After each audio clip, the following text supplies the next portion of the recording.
I never imagined that a peaceful morning of fishing could turn into a horrifying nightmare that would haunt me forever. I live in a small coastal city. Near my neighborhood, there's a large but abandoned park that was once meant to be a grand eco-tourism area. However, due to budget shortages and political disputes, the project was left unfinished and has been neglected for years. At the center of the park lies a deep, murky lake, rumored to have no visible bottom. The older folks in town often whisper chilling tales, stories about people who entered but never came out, or shadowy figures seen by the water's edge on moonless nights. I never believed in such things. To me, they were just urban legends. I had been fishing at this lake for over 2 years, and had never encountered anything unusual. But that morning, everything changed. That day, a light drizzle fell as I arrived earlier than usual. Work had been stressful lately, and I needed this fishing session to clear my head.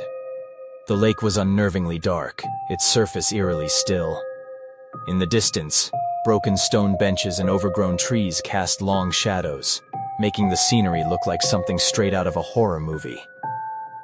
I parked my bike, opened my tackle box, and cast my line. The soft ripple of water was the only sound, aside from the faint rustling of the wind through the abandoned park. 1 hour passed, then another. Not a single bite. That was unusual. Normally, I'd at least feel a few tugs on the line, but today, the lake was dead silent. Just as I was about to pack up and leave, the bobber dipped gently beneath the surface. A slow, deliberate movement. I felt a surge of excitement. Finally, a catch. I let the fish run a little before I jerked the rod back sharply. The rod bent violently, the weight on the other end heavier than anything I had ever caught before. But then, something strange happened. Instead of thrashing wildly like a normal fish, the line was pulled steadily and smoothly, as if someone was holding it and walking away into the depths of the lake. A chill crawled up my spine. I released some tension in the line, waiting for the right moment to reel it in. Then, suddenly, as I pulled the line closer to shore, something broke the surface. At first, I thought it was a piece of driftwood, but as I looked closer, it was a pair of hands. 2 pale, wrinkled hands, their long, jagged nails dripping with water. I froze in place. The hands were clutching my fishing line. Not a fish, not trash, but something, or someone, was holding on. Then, one of the hands waved at me. A slow, deliberate wave, eerily unnatural. And at that exact moment, from beneath the water, a sound bubbled up. It wasn't the sound of water moving. It was laughter. A wet, gurgling, distorted chuckle, as if it came from a throat filled with water. I screamed, dropped my fishing rod, kicked off my sandals, and leaped over a rusted iron fence, something I never thought I could physically do. I didn't look back. I ran as fast as my legs would take me, feeling something behind me, watching me, chasing me. As I sprinted away, I heard a massive splash behind me, as if something had just fully emerged from the lake. I never stopped running. By the time I reached home, I slammed the door shut, my body drenched in cold sweat. I didn't talk to anyone for the rest of the day. The image of those hands, that wave, that laughter played over and over in my mind. The next afternoon, I asked a few friends to go back with me to retrieve my bike. When we arrived, everything was as I left it. My bike was still there. My fishing rod lay abandoned near the shore. But my sandals were gone. Since that day, I never went fishing again. I avoided the park entirely, even during the day. Once, I confided in an old man who had lived in the area for decades. He simply looked at me and said, "You reeled in something you were never meant to find. Many people have drowned in that lake." I didn't ask any more questions. I didn't want to know. I only knew one thing. Something still lingers beneath that lake, waiting for the next person to cast their line. I've been a night shift taxi driver for over 10 years. I've heard all kinds of ghost stories, but I never imagined that one day I'd become part of one.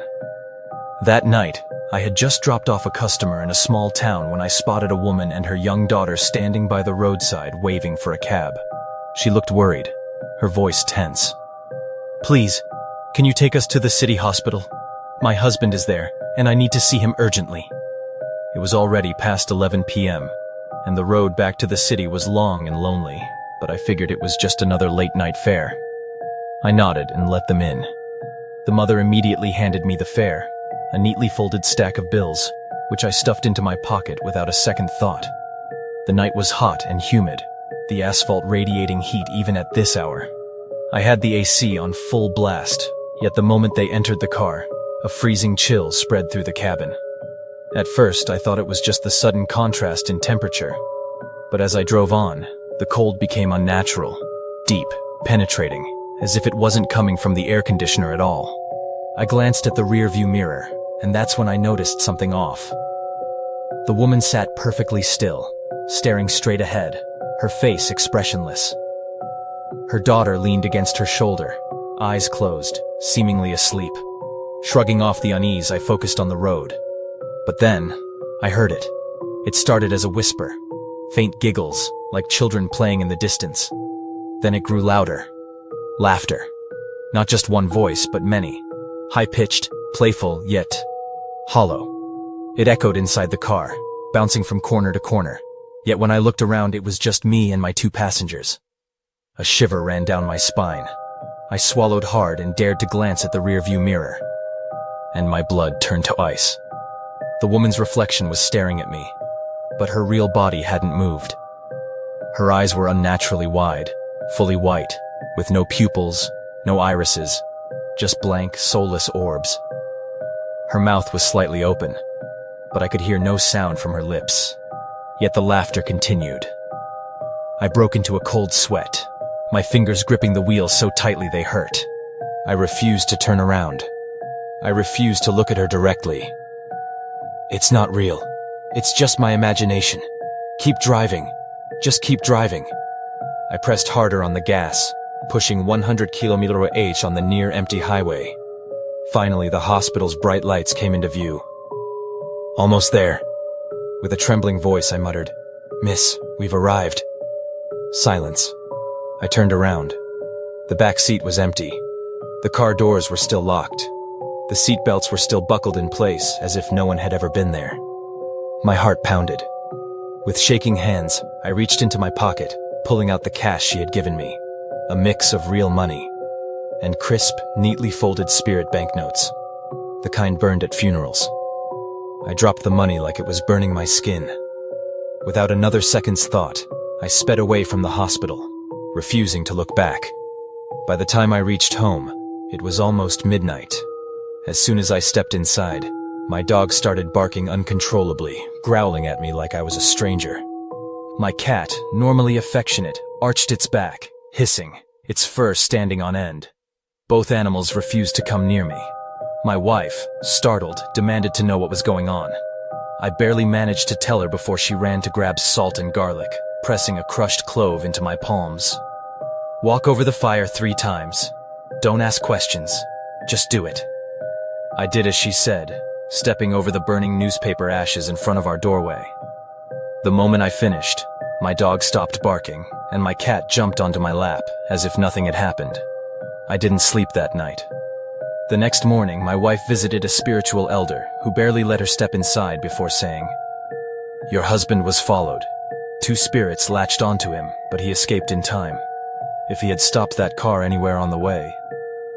He didn't finish the sentence. He simply handed her a protective talisman, told her to burn incense for our ancestors, and warned, "Never pick up strangers in the dead of night. Some passengers are not meant to reach their destination." I haven't worked the night shift since, and I never check the rearview mirror when I'm alone in the car. Not anymore. I was a foreign student living in Tokyo, Japan, working late shifts to support myself. To save money, I rented a small apartment far from the train station, forcing me to walk nearly 20 minutes home every night after work. During the day, the area was busy and vibrant, but at night, it transformed into something completely different. Quiet, empty, and unsettlingly dark. The scariest part was the long path lined with maple trees, a beautiful sight in autumn, but a haunting corridor at night. It was Wednesday, December 6th, A cold, misty night. I left work at 3 a.m., stepping into the deserted maple-lined street. After walking a few meters, I suddenly felt an unnatural chill run down my spine, even though it wasn't that cold. I pulled out my phone to check the temperature. It was only 1 degree, but the cold felt deeper, heavier, as if it was sinking into my bones. Clack, clack. I froze. Footsteps. Someone was walking right behind me. I stopped. The sound stopped. I turned around. No one was there. I took another step. Clack, clack. The footsteps matched mine exactly. I quickened my pace, heart pounding. As I reached the end of the street, where an old vending machine stood under a dim streetlight, I heard a sound that froze my blood. Key. A long, high-pitched, metallic screech. I turned my head slowly. Under the flickering light, I saw 2 shadowy figures standing across from each other, one on each side of the street. They were tall, completely motionless, and their faces were missing. One of them took a step toward me. I ran without looking back, my breath coming in ragged gasps. When I reached home, my dog immediately started barking, its fur standing on end. The cat hissed and darted into the corner, eyes wide with terror. I froze at the doorstep, heart still racing.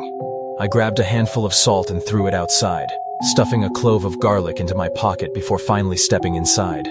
Even after calming down, I couldn't sleep that night. The next morning, I told my friends about the incident, but no one believed me. They said I was just exhausted and that my mind was playing tricks on me. But I know what I saw. That very day, I requested an earlier shift. A month later, I moved to a different apartment. And from that night onward, I never walked that street after dark again.